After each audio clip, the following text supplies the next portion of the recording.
বন্ধুরা, আমি মৈত্রী আর্ট নতুন ব্লগে সকলকে স্বাগত জানাই। এই যে গুটি গুটি পায়ে সুন্দর এন্ট্রি গেটটা দিয়ে এন্টার করছি, এই জায়গাটার নাম হলো ফ্লেভার অর প্রাণাঘাট, যেটা কিনা কিছুদিন আগেই ওপেন হয়েছে আনুলিয়া রোডে।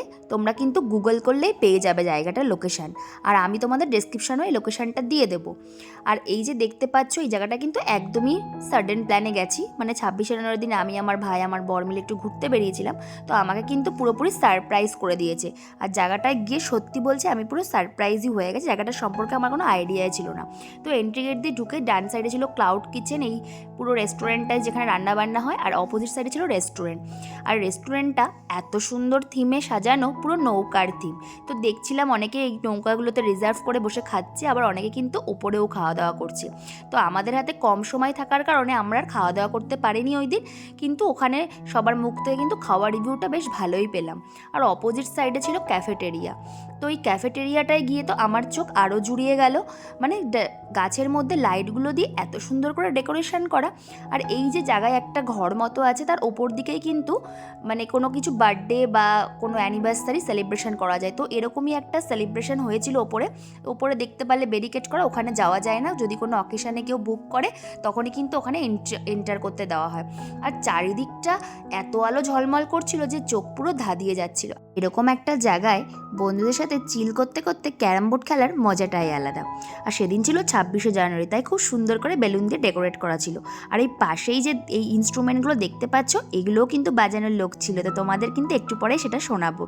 আর আমরা কিন্তু এরপরে চলে গেছিলাম ওইখানের ক্যাফেটেরিয়ার দোকানে, যেখানে গিয়ে আমরা 3টে চা, যার দাম ছিল 25 টাকা করে, আর আমরা একটা মানে ননভেজ প্লেট অর্ডার করেছিলাম, যেতে ছিল চিকেন পকোড়া, তো তার দাম ছিল 99।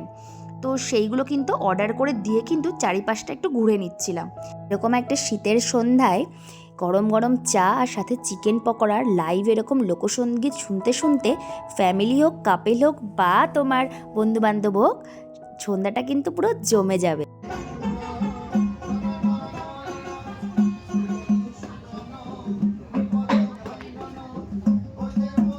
যেহেতু আমরা কম সময় নিয়ে গেছিলাম, তাই জন্য কিন্তু এবার আমরা গুটি গুটি পায়ে বাড়ির পথে রওনা হচ্ছিলাম। আর তোমরা এখনও পর্যন্ত কে কে গেছো আমাকে কমেন্ট করে জানিও। আর যারা যাওনি তাদেরকে বলবো, এরকম একটা শহরের থেকে একটুখানি দূরে এরকম নিলিবিলি জায়গা, এরকম একটা সুন্দর পরিবেশে সময় কাটানোর জন্য একদম আদর্শ জায়গা। আর এই যে তোমাদের এখানে আমি পোস্টারে টোটো স্ট্যান্ডের নাম্বারগুলো শেয়ার করে দিলাম। আর এখানে যারা মানে গাড়ি নিয়ে আসবে না বা রাতে তোমরা কিসে করে ফিরবে চিন্তা করছো, কোনো চিন্তারই কারণ নেই, এখান থেকে সবসময় কিন্তু টোটো অ্যাভেলেবেল আছে। আর এখানে কিন্তু নাম্বারও তোমাদেরকে আমি প্রোভাইড করে দিলাম। আর এখানে সব থেকে যেটা প্লাস পয়েন্ট, এখানে কিন্তু বিশাল বড় একটা পার্কিং জোন আছে, তাই জন্য গাড়ি নিয়ে আসলেও কিন্তু কোনো রকমের সমস্যা নেই। চটজলদি একবার ঢুমেরে আসবে নাকি ফ্লেভার অফ রানাঘাটে।